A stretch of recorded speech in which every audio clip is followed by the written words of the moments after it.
Hello friends, मैं हूं शिखा और आज इस वीडियो में हम लोग डिस्कस करने वाले हैं Veer Bahadur Singh Purvanchal university BEd third semester का paper first creating an inclusive education, जिसका टॉपिक है सेरेब्रल पाल्सी, जिसको हम लोग हिंदी में कहते हैं, अगर हिंदी में बात करें तो कहते हैं मस्तिष्क पक्षाघात। आज हम लोग सेरेब्रल पाल्सी के बारे में पूरी तरह से डिस्कस करेंगे कि उसका क्या सिम्टम होता है, ये कैसा डिसऑर्डर है, इसका कॉज कौन कौन से हैं, कारण कौन कौन से हैं और इसका ट्रीटमेंट क्या है। तो चलिए फ्रेंड्स, वीडियो को स्टार्ट करने से पहले आप सभी लोगों से रिक्वेस्ट है कि प्लीज़ चैनल को सब्सक्राइब करें और बेल आइकन को प्रेस कर दें, ताकि जो नेक्स्ट वीडियो की नोटिफिकेशन है वो आप लोग को जल्द से जल्द प्रोवाइड हो सके। चलिए फ्रेंड्स, वीडियो को स्टार्ट करते हैं और देखते हैं कि जो हमारा डिसऑर्डर है, जिसको हम लोग कहते हैं विकार, डिसऑर्डर का क्या मीनिंग होता है, विकार। ये जो हमारा डिसऑर्डर है सेरेब्रल पाल्सी। अब डिसऑर्डर अगर हम लोग बात करें कि विकार किसको कहते हैं, पहले आइए देख लेते हैं कि विकार हम लोग किसको कहेंगे। डिसऑर्डर, इसको हम लोग बीमारी क्यों नहीं कह सकते, इसको हम लोग डिसऑर्डर क्यों कहते हैं, डिजीज़ क्यों नहीं कह सकते, बीमारी क्यों नहीं कह सकते, क्योंकि डिसऑर्डर को अगर हम लोग मतलब इसका समझें, डेफिनेशन समझें, तो इसका मतलब हो गया ग्रुप ऑफ डिजीज़, मतलब बीमारियों के समूह को जो है हम लोग डिसऑर्डर कहते हैं। इस बीमारी को जो है, इस सेरेब्रल पाल्सी को हम लोग बीमारी नहीं कहेंगे, डिजीज़ नहीं कहेंगे, बल्कि ग्रुप ऑफ डिजीज़ कहेंगे, जिसको वर्ड दिया गया है डिसऑर्डर, मतलब विकार। आइए फ्रेंड्स, हम लोग देखते हैं कि जो हमारा सेरेब्रल पाल्सी डिसऑर्डर है, जिसको हम लोग हिंदी में कहते हैं मस्तिष्क पक्षाघात, ये कैसा जो है एक डिसऑर्डर है जो कि बहुत सारे चिल्ड्रंस में, बच्चों में पाया जाता है। तो सेरेब्रल पाल्सी, पहली बात तो ये हेरिडिटरी नहीं है। It is cerebral palsy is not a hereditary disorder. मतलब अगर हम लोग इसका मतलब समझे, हेरिडिटरी का मतलब आप सब लोग अगर हिंदी में बात करें तो इसका मतलब होता है अनुवांशिक। अब आइए इसको देख लेते हैं कि हेरिडिटरी कहते किसको हैं। मतलब हेरिडिटरी का मतलब होता है वो बीमारी, वो डिसऑर्डर, वो विकार जो एक जनरेशन से दूसरी जनरेशन में नहीं जाता है। इसका क्या मतलब हुआ, एक जनरेशन से दूसरी जनरेशन, एक पीढ़ी से दूसरी पीढ़ी में नहीं जाता है। जैसे एग्जाम्पल के थ्रू अगर हम लोग इसको समझें कि कोई भी एक पेरेंट्स है, उसको ये सेरेब्रल पाल्सी जो है डिसऑर्डर है, उसको एक सेरेब्रल पाल्सी डिसऑर्डर उस पेरेंट्स में है। अगर उसके बच्चे होते हैं, उसका जो चाइल्ड है, उसके अंदर ये डिसऑर्डर नहीं आ सकता। ये जरूरी नहीं है कि इसका, अगर इसके पेरेंट्स को ये डिसऑर्डर सेरेब्रल पाल्सी मस्तिष्क पक्षाघात है उसके पेरेंट्स को, तो उसके ज़रूरी नहीं कि उसके बच्चे को भी हो, ऐसा ज़रूरी नहीं है। इसी को हम लोग कहते हैं it is a not hereditary, मतलब ये अनुवांशिक नहीं है। ये कोई ज़रूरी नहीं है कि अगर बच्चे के माता पिता में जो है ये डिसऑर्डर पाया जा रहा है तो उसके बच्चे में भी पाया जाए, ऐसा कोई ज़रूरी नहीं है। उसी को हम लोग कहते हैं it is a not hereditary, hereditary नहीं है, अनुवांशिक नहीं है। तो चलिए फ्रेंड्स, ये तो बात हो गई डिसऑर्डर की कि क्या डिसऑर्डर किसको कहते हैं, ग्रुप ऑफ डिजीज़ को डिसऑर्डर बोलते हैं। और ये दूसरी बात हम लोग इस सेरेब्रल पाल्सी के बारे में जाने, मस्तिष्क पक्षाघात के बारे में जाने कि ये जो है हेरिडिटरी नहीं है, अनुवांशिक नहीं है। मतलब कि ये अगर किसी बच्चे के माता पिता में, माता पिता किसी में भी अगर ये डिसऑर्डर पाया जाता है तो ज़रूरी नहीं है कि उसके बच्चे में भी वो डिसऑर्डर पाया जाए। मतलब ये जनरेशन टू जनरेशन, पीढ़ी दर पीढ़ी जो है ट्रांसफ़र नहीं होता है। अब आइए फ्रेंड्स, हम लोग इसके जान लेते हैं। हम लोग को मेनली जो है, हम लोग को यहाँ पे मस्तिष्क पक्षाघात सेरेब्रल पाल्सी के बारे में 3 चीज़ें जो है जानना बहुत ज़रूरी है। कोई भी डिसऑर्डर हो, कोई भी बीमारी हो, कोई भी विकार हो, उसके बारे में हम लोग को 3 चीज़ें बहुत ही ज़रूरी जानना होता है। वो क्या है? सिम्टम मतलब लक्षण उसके कौन कौन से होते हैं, कॉजेस कारण कौन कौन से होते हैं, और जो तीसरा है वो है ट्रीटमेंट, उसको कैसे हम लोग ट्रीट कर सकते हैं, कैसे उस बीमारी को दूर कर सकते हैं, कैसे उसको ठीक कर सकते हैं। तो चलिए फ्रेंड्स, पहले जो है हम लोग बात करेंगे इस बीमारी के लक्षण के बारे में कि सिम्टम क्या क्या होता है इस बीमारी का, कैसे हम जानेंगे ऐसे कौन से लक्षण होते हैं जिनको देखकर जो है हम समझेंगे कि उस बच्चे को या उस इंडिविजुअल को जो है सेरिब्रल पाल्सी नामक जो है डिसऑर्डर है, विकार है। तो आइए फ्रेंड्स जो है कुछ जान लेते हैं इसके लक्षण क्या होते हैं, इस बीमारी के, इस विकार के कौन कौन से लक्षण होते हैं। तो यहाँ पे हम लोग बात कर लेते हैं। जो पहला लक्षण होता है, पहली बात है इस सेरिब्रल पाल्सी के बारे में, वो ये है कि ये एक न्यूरोलॉजिकल डिसऑर्डर है। न्यूरोलॉजिकल मीन्स जब न्यूरो वर्ड आता है, शब्द आता है, जहाँ भी उपयोग किया जाए तो इस न्यूरोलॉजिकल का मतलब क्या हो जाता है, न्यूरो। आइए देख लेते हैं पहले हर एक वर्ड्स को हम लोग यहाँ पे समझते चलेंगे कि यहाँ पे हर एक वर्ड्स का क्या मीनिंग है। न्यूरोलॉजिकल डिसऑर्डर, ये एक न्यूरोलॉजिकल डिसऑर्डर है। आइए इसको समझ लेते हैं कि न्यूरोलॉजिकल मतलब क्या होता है। आप सभी लोग को मैंने पहले ही बता दिया है कि डिसऑर्डर का मतलब होता है विकार, ग्रुप ऑफ डिजीज, बीमारियों के समूह को जो है डिसऑर्डर कहते हैं, विकार कहते हैं। अब आइए देख लेते हैं कि न्यूरोलॉजिकल वर्ड से क्या समझते हैं हम लोग। न्यूरो, जहाँ पे जब न्यूरो की बात आती है तो वहाँ पे सीधा सेंस जो है हमारे ब्रेन से होता है। ये न्यूरो वर्ड जो है ब्रेन के लिए यूज होता है। और logical means study of brain is called neurological. मतलब न्यूरोलॉजिकल वर्ड्स का मीनिंग क्या हो गया, ये न्यूरोलॉजिकल मीन्स ब्रेन से संबंधित है, हमारे दिमाग से जो है ये संबंधित है।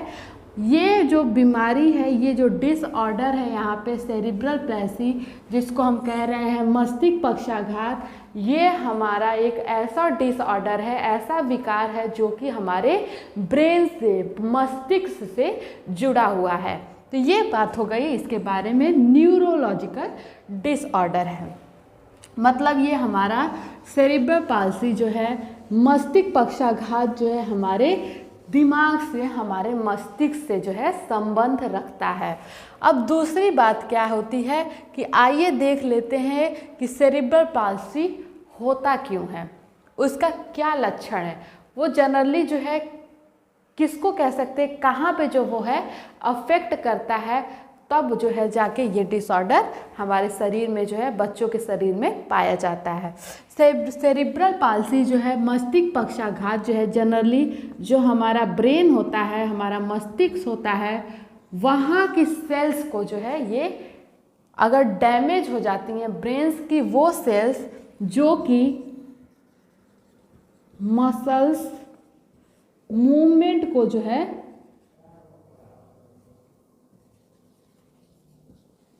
कंट्रोल करता है। मतलब वो पार्ट हमारे दिमाग का, हमारे मस्तिष्क का, जो हमारी मसल मूवमेंट को कंट्रोल करता है। मतलब वो दिमाग का पार्ट, वो हिस्सा हमारे मस्तिष्क का जो हमारी जो गति होती है, मसल्स की गति, मांसपेशियों की गति होती है, उसको जो है कंट्रोल करता है। अगर उस पार्ट में अगर कोई डैमेज होता है, तब जाके ये सेरिब्रल पाल्सी डिसऑर्डर उस इंडिविजुअल में पाया जाता है। तो ये बात हो गई कि सेरिब्रल पाल्सी जनरली होता क्यों है। तो यहाँ पे ये समझ में आ गया आप सभी लोगों को कि जब भी हमारा मस्तिष्क का हिस्सा, वो हमारे ब्रेन का हिस्सा जो कि हमारी मसल्स जो है मूवमेंट को कंट्रोल करता है, अगर वहाँ पे जो है किसी भी प्रकार का वहाँ पे सेल्स में डैमेज हुआ तो ये सेरिब्रल पैल्सी डिसऑर्डर उस इंडिविजुअल में पाया जाएगा। तो ये बात हो गई कि सेरिब्रल पाल्सी जो है होता क्यों होता है। जहाँ पे ब्रेन जो है वो हिस्सा ब्रेन का, वो मस्तिष्क का हिस्सा जो कि मसल्स के मूवमेंट को कंट्रोल करता है, हमारी मांसपेशियों की गति को कंट्रोल करता है, अगर उस हिस्से में कोई सेल्स की डैमेज हो जाए तब जाके ये मस्तिष्क पक्षाघात उस आदमी में या उस बच्चे में पाया जाएगा। तो ये बात हो गई कि जो सेरिब्रल पैल्सी है वो होता क्यों है। अब जो नेक्स्ट बात आती है कि अगर ये सेरिब्रल पाल्सी अगर किसी भी इंडिविजुअल को या किसी भी चाइल्ड को अगर डिसऑर्डर ये है, सेरिब्रल पाल्सी अगर कि डिसऑर्डर किसी भी बच्चे को, चाइल्ड को है, तो वो अफेक्ट क्या करेगा, उससे उस बच्चे को जो है क्या क्या नुकसान हो सकते हैं, वो कैसा कैसा लक्षण जो है शो करेगा। तो आइए देख लेते हैं यहाँ पे permanently affect the body movement, मतलब परमानेंटली अफेक्ट बॉडी मूवमेंट, मतलब अगर किसी भी बच्चे को जो है सेरिब्रल पाल्सी मस्तिष्क पक्षाघात जो है अगर किसी बच्चे में पाया जाता है ये डिसऑर्डर, ये विकार, तो उस बच्चे में जो है जो बॉडी की मूवमेंट है, जो शरीर की गतिविधियां हैं, जो गति है, उसको जो है वो अफेक्ट करेगा। अब उस अफेक्ट में जो है वो क्या क्या हो सकता है, बच्चा अपने पैर को घसीट कर चलेगा, dragging of legs, walking on toes, वो बच्चा जो है टोज पे अपने जो है तलवे पे जो है चलने की कोशिश करेगा। इम्पेयर्ड विज़न, मतलब उसकी आँखों में दिक्कत आएगी, वो जनरली जो है अच्छी तरीके से क्लियरली जो है किसी भी चीज़ को जो है देख नहीं पाएगा, उसको क्लैरिफाई नहीं कर पाएगा। लॉस इन हियरिंग, मतलब उसकी सुनने की क्षमता को भी जो है ये अफेक्ट करेगा। ये सेरिब्रल पाल्सी अगर किसी भी बच्चे में जो है पाया जाता है तो उसकी देखने की क्षमता को, उसके मूवमेंट की क्षमता को, उसके सुनने की क्षमता को जो है ये अफेक्ट करेगा, कम करेगा। और जो नेक्स्ट बात आती है वो आती है पेन, उसको जो है उसके शरीर में जो है बहुत ज़्यादा पेन होगा, दर्द होगा। ये जो थे कुछ जो है सेरिब्रल पैल्सी के जो है कुछ लक्षण थे।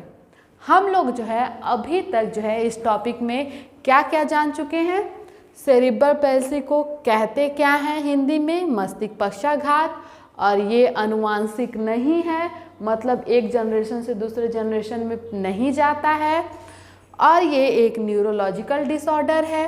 और ये होता क्यों है, किस वजह से जो है ये डिसऑर्डर होता है, तो मैंने आप लोग को बताया कि वो हिस्सा हमारे मस्तिष्क का जो कि मस्कुलर मूवमेंट को, हमारी मांसपेशियों की गतिविधियों को जो कंट्रोल करता है, अगर वहाँ के सेल्स में अगर डैमेज हुआ किसी भी कारण से तो ये सेरिब्रल पैल्सी हमारा डिसऑर्डर हो जाएगा। और जो नेक्स्ट हम लोगों ने सिम्टम पढ़ा, उसके लक्षण कि कौन कौन से लक्षण जो है वो बंदा, वो इंडिविजुअल, वो चाइल्ड शो करेगा जिसको सेरिब्रल पाल्सी मस्तिष्क पक्षाघात है। परमानेंटली उसकी बॉडी मूवमेंट जो है वो अफेक्ट हो जाएगी, dragging of legs, walking on toes of foot and impaired visions, loss hearing and pain. अब आइए हम लोग जो सेकेंड बात करते हैं, जो हम लोग को बहुत जानना जरूरी है, वो है कारण, कॉजेज। किस कारण से जो है ये सेरिब्रल पाल्सी नामक जो डिसऑर्डर है, मस्तिष्क पक्षाघात है, ये किस कारण से जो है बच्चों में पाया जाता है, ऐसे कौन से कारण है जिसकी वजह से ये सेरिब्रल पैल्सी हमारे बच्चों में आ जाता है, पाया जाता है। तो पहला कारण तो हम लोगों ने देख लिया कि damage in the cells of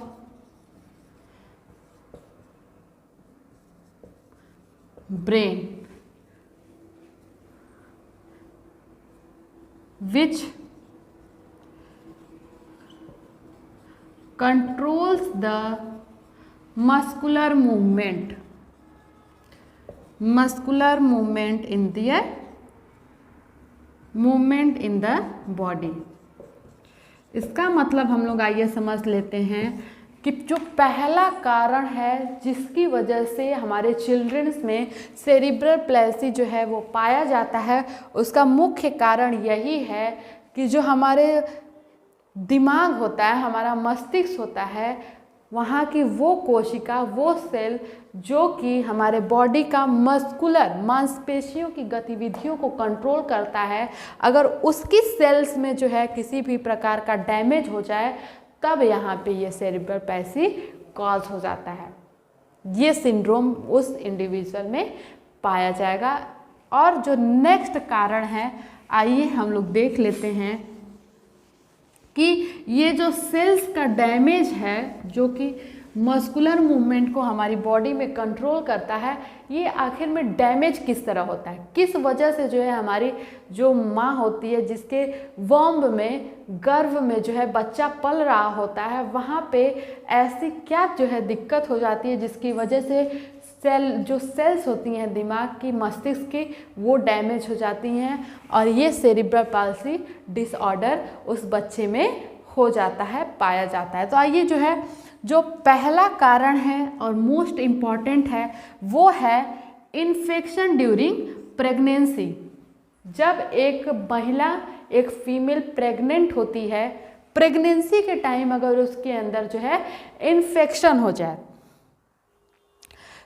जब इन्फेक्शन हो जाता है तब जो है ये सेरिब्रल पैल्सी जो है डिसऑर्डर उस बच्चे में पाया जाएगा। अब आइए देख लेते हैं कि इन्फेक्शन वो किस किस चीज़ से हो सकता है। ये इन्फेक्शन जो है किसी भी प्रकार का हो सकता है, वायरल भी हो सकता है और बैक्टीरियल भी हो सकता है। ये इन्फेक्शन जो मदर होती है, अगर उसके पेट में, गर्भ में जो बच्चा पल रहा होता है वॉम में, अगर उसके अंदर, उस माँ के अंदर कोई भी वायरल या फिर बैक्टीरियल जनरली जो होता है,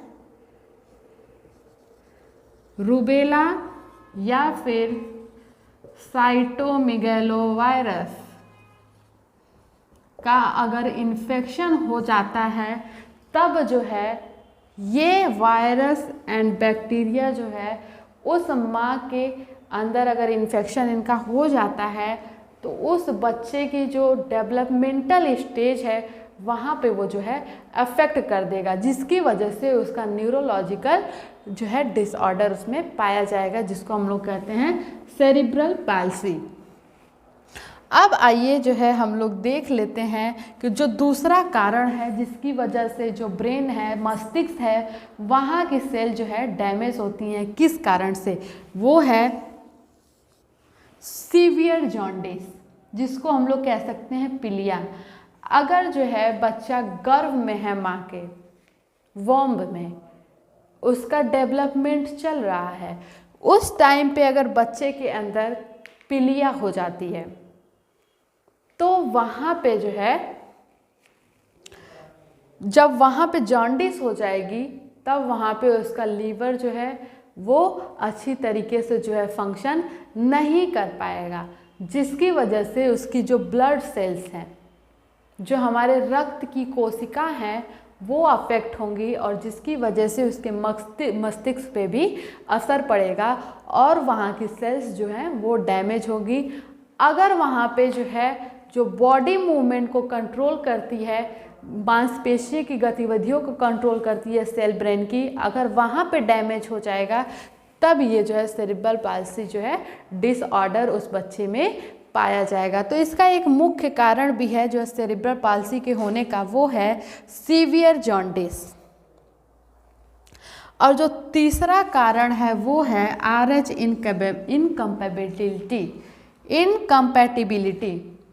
इनकम्पैटिबिलिटी का क्या मतलब होता है? असंगति। किसका असंगति? जो हमारे ब्लड में, हमारे रक्त में RH फैक्टर पाया जाता है। अब आइए देख लेते हैं कि RH फैक्टर की वजह से, RH फैक्टर की असंगति की वजह से कैसे जो है एक बच्चे में जो है सेरिब्रल पैल्सी जो है डिसऑर्डर होता है, कैसे ये कारण बनता है RH इनकैपेबिलिटी। तो यहाँ पे हम लोग देख लेते हैं कि जो हमारा, अगर एग्जाम्पल के थ्रू इसको समझा जाए कि आरएच इनकम्पेबिलिटी की वजह से जो है कैसे सेरिब्रल पाल्सी डिसऑर्डर एक बच्चे में पाया जाता है। तो यहाँ पे अगर हम लोग एग्जाम्पल के थ्रू समझे कि कोई भी एक मदर है जिसके वॉम्ब में एक चाइल्ड पल रहा है, यहाँ पे जो माँ की जो है आरएच फैक्टर अगर डिफरेंट हो जाता है,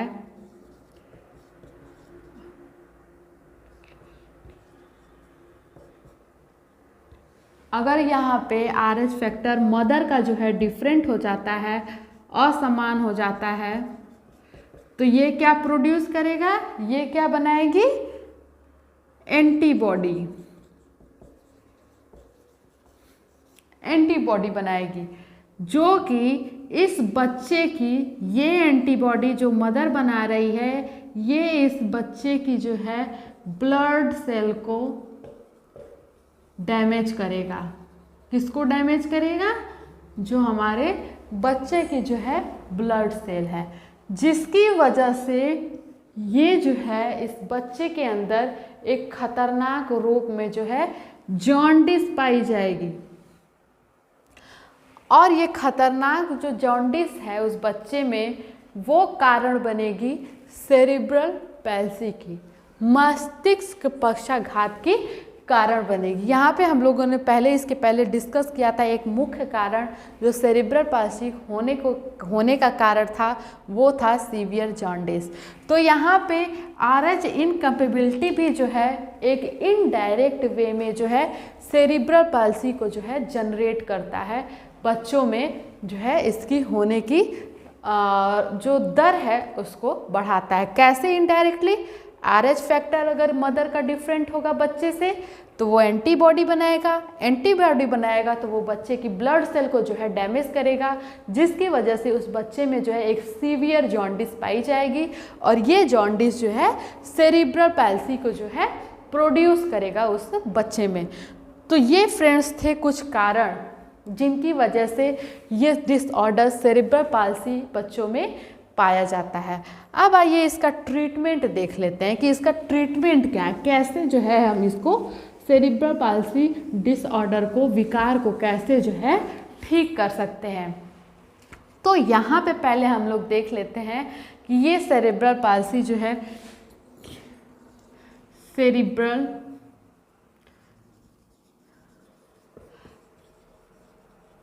पाल्सी को कैसे ठीक कर सकते हैं। तो यहाँ पे मैं आप लोग को एक बहुत बड़ी बात क्लियर करना चाहूँगी कि यहाँ पे सेरिब्रल पाल्सी जो है मस्तिष्क पक्षाघात डिसऑर्डर विकार जो है एक ऐसा विकार है जिसको ठीक नहीं किया जा सकता, जिसको जड़ से किसी भी बच्चे से उसको निकाल नहीं सकते आप। मतलब इसका ट्रीटमेंट हमारे यहाँ उपलब्ध नहीं है। इसको हम लोग, अगर इसको हम लोग किसी डॉक्टर से ट्रीट कराएं, अगर ट्रीटमेंट दिलाएं उस बच्चे को जिसको सेरिब्रल पैल्सी डिसऑर्डर है, तो वहाँ पे जो है ट्रीटमेंट से क्योरेबल तो नहीं होगा, सेरिब्रल पैल्सी जो है वो पूरी तरीके से ख़त्म तो नहीं होगा, ठीक नहीं होगा वो बच्चा, लेकिन उसके अंदर कुछ इम्प्रूवमेंट हो सकती है। ट्रीटमेंट की वजह से उसके अंदर कुछ सुधार देखे जा सकते हैं। लेकिन इसको अगर कंप्लीटली जो है ख़त्म करने की बात की जाए तो ये क्योरेबल नहीं है, इसको ठीक नहीं किया जा सकता, क्योंकि ये जो है एक डिसऑर्डर है।